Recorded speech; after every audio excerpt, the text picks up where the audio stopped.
Hello दोस्तों, आप सभी का एक बार फिर से स्वागत है मेरे YouTube चैनल पर। दोस्तों, आज मैं जो जानकारी आपको देने जा रहा हूं वो बहुत इंपॉर्टेंट जानकारी है।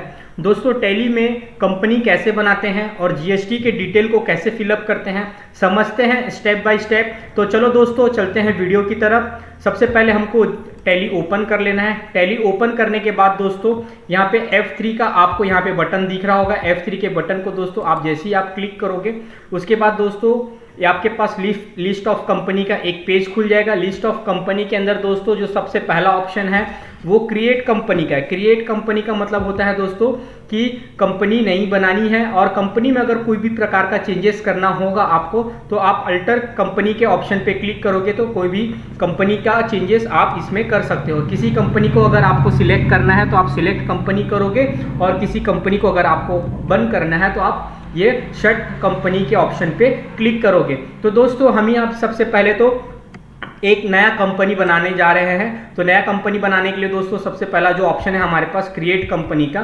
क्रिएट कंपनी के ऑप्शन पे आप क्लिक करोगे। जैसे ही आप क्लिक करोगे दोस्तों आपके पास एक नया पेज ओपन हो जाएगा।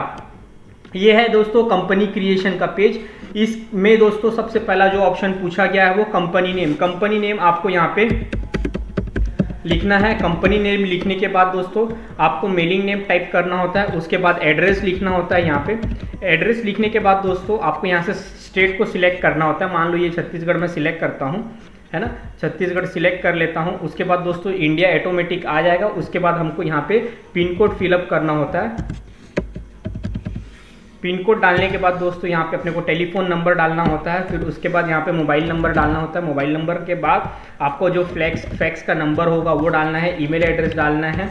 ईमेल एड्रेस डालने के बाद दोस्तों आपको वेबसाइट डालना है। वेबसाइट डालने के बाद आपको डेट यहाँ पे सिलेक्शन करना है। आपका जो कंपनी जो बना है वो डेट और आपकी बुक्स जब से स्टार्ट होने वाले हैं वो भी डेट यहाँ पे आपको लिखना है। उसके बाद दोस्तों यहाँ पे बेस करेंसी सिंबल आपका जो इंडियन रुपीज़ में अगर काम कर रहे हो तो यहाँ पे इंडियन रुपीज़ लिखना है। और अदर कंट्री के साथ अगर आप काम करते हो तो उस कंट्री का आपको यहाँ पे सिंबल लिखना होगा। उसके बाद दोस्तों यहाँ पे फॉर्मूला नेम लिखना है। फॉर्मूला नेम लिखने के बाद दोस्तों जैसे ही मैं इस पेज को एक्सेप्ट करके ये हमारा जो कंपनी क्रिएशन का जो पेज था उसको एक्सेप्ट करके जैसे मैं आगे बढ़ूंगा तो दोस्तों सबसे इंपॉर्टेंट चीज़ यहाँ पे अभी मुझे पूछा जाएगा।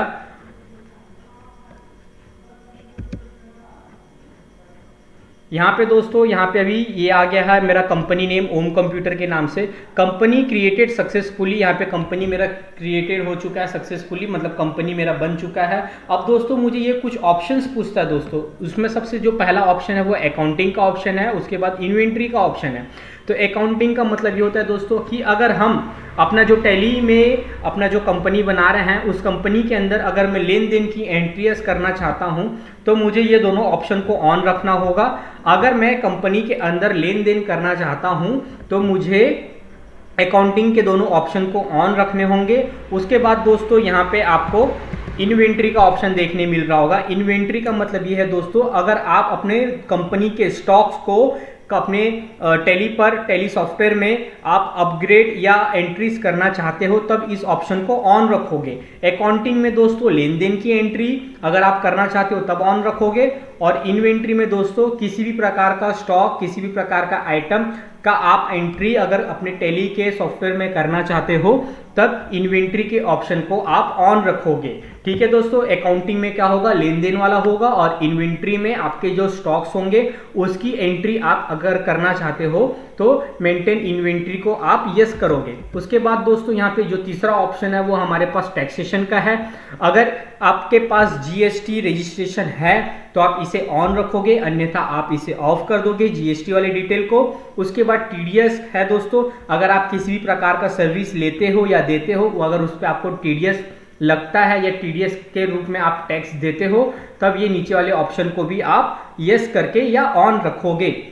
अभी फिलहाल में यहाँ पे नो है और मैं यहाँ पे जीएसटी को यस कर रहा हूँ दोस्तों क्योंकि मेरे पास अभी फिलहाल में मान के चलो कि जीएसटी रजिस्ट्रेशन है और मैं जीएसटी के दायरे के अंदर ही काम करता हूँ। तो जैसे ही मैंने इसको यस किया और जैसे ही मैं एंटर करूँगा दोस्तों तो आपके पास यहाँ पे एक जीएसटी डिटेल का एक पेज आ जाएगा। जीएसटी डिटेल के अंदर दोस्तों आपको बताना होता है कि आपका जो जीएसटी है वो कौन से टाइप का जीएसटी है, कब से आपका जीएसटी लागू हुआ है, जीएसटी का नंबर क्या है, GSTR1 जो होता है दोस्तों सेल, वो आप मंथली करते हो या क्वार्टरली करते हो, कौन से स्टेट से आप रजिस्टर्ड हो, ईवे बिल आपको एप्लीकेबल है या नहीं है, और ईवे बिल है तो कितने लिमिट का है और आपका डेट क्या है, ये सारे फ्यूचर्स आपको जीएसटी डिटेल्स के अंदर आपको फिलअप करने होते हैं। तो सबसे पहला जो ऑप्शन है दोस्तों वो जीएसटी रजिस्ट्रेशन का डिटेल हमको यहाँ पे देना होता है। हम जब कंपनी बनाते हैं तो अपने जीएसटी रजिस्ट्रेशन का डिटेल्स को भी हमको यहाँ पे फिलअप करना होता है। फिलअप करने के लिए दोस्तों सबसे पहला ऑप्शन यहाँ पे आपको देखने को मिलेगा स्टेट आपको सिलेक्ट करना है कि आप कौन से राज्य से अपने जीएसटी को रजिस्टर्ड कराए हो। तो मान लो मैं यहाँ पे छत्तीसगढ़ करता हूँ।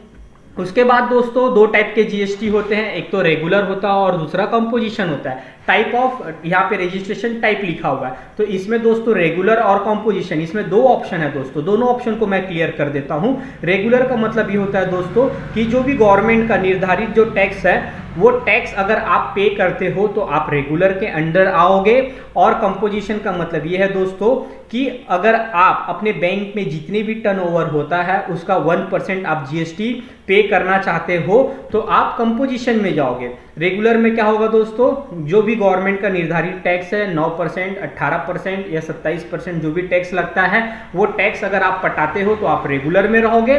अन्यथा आप अगर पूरे अपने टर्नओवर का 1% आप अगर पे करोगे तो आप कंपोजिशन में रहोगे। ठीक है दोस्तों। उसके बाद यहाँ पे आपको देखने को मिलेगा एसेस टू अदर टेरिटरीज में आप इसे यस रख सकते हो, अन्यथा इसे आप नो भी रख सकते हो। उसके बाद दोस्तों यहाँ पे आपको देखने मिलेगा जीएसटी एप्लीकेबल फ्रॉम, मतलब आपका जो जीएसटी है कब से लागू हुआ है उस डेट को यहाँ पे लिखना होता है। आपका जीएसटी जब से भी लागू हुआ है तब का यहाँ पे आपको डेट लिखना होगा। उसके बाद दोस्तों मैं एंटर करता हूँ। यहाँ पे आपको पूछा गया है GST/UIN, यहाँ पे मतलब कि जीएसटी का नंबर हमको, हमारा जो जीएसटी नंबर होता है वो उसे हमको यहाँ पे फिलअप करना होता है। उसके बाद दोस्तों यहाँ पे एडिशनल फ्यूचर्स है। अब यहाँ पे 1% आपको ऑटोमेटिक शो हो रहा है। क्यों शो हो रहा है दोस्तों, क्योंकि रजिस्ट्रेशन टाइप हमने यहाँ पे अभी फिलहाल में कंपोजिशन रखा हुआ है, इस कारण से ये हमारा 1% शो हो रहा है ना दोस्तों। अब मैं इसे रेगुलर करता हूँ। अब जैसे ही मैं रेगुलर करूंगा इसे, अभी यहाँ पे 1% हमको यहाँ पे शो नहीं होगा। एंटर करके मैं आगे बढ़ता हूँ। यहाँ पे जीएसटी नंबर मुझे लिखना होता है, मैंने जीएसटी नंबर यहाँ पे लिख दिया है। उसके बाद दोस्तों आपको ये क्या पूछेगा, पीरियोडिसिटी ऑफ GSTR1, यानी कि आप जो जीएसटी में जो GSTR1 है जो सेल्स है उसको आप, उसका जो टैक्स है वो आप कब पे करोगे, मंथली पे करोगे या क्वार्टरली पे करोगे। मतलब जो भी आप सेल करते हो, जो भी प्रोडक्ट आप सेल करते हो, जो भी गुड्स आप सेल करते हो उसका टैक्स आप क्या मंथली पटाना चाहते हो या मंथली पे करना चाहते हो या क्वार्टरली पे करना चाहते हो। मंथली और क्वार्टरली यहाँ पे दो ऑप्शन होता है दोस्तों। ये जो क्वार्टरली का जो ऑप्शन है वो बिलो 5 करोड़, यानी कि जो 5 करोड़ के नीचे टर्नओवर करते हैं सालाना अपने व्यापार में, उनके लिए ये ऑप्शन है। और जो 5 करोड़ के ऊपर वाले हैं वो मंथली ही, उनके पास कोई ऑप्शन नहीं होता, उनको मंथली ही पे करना होता है।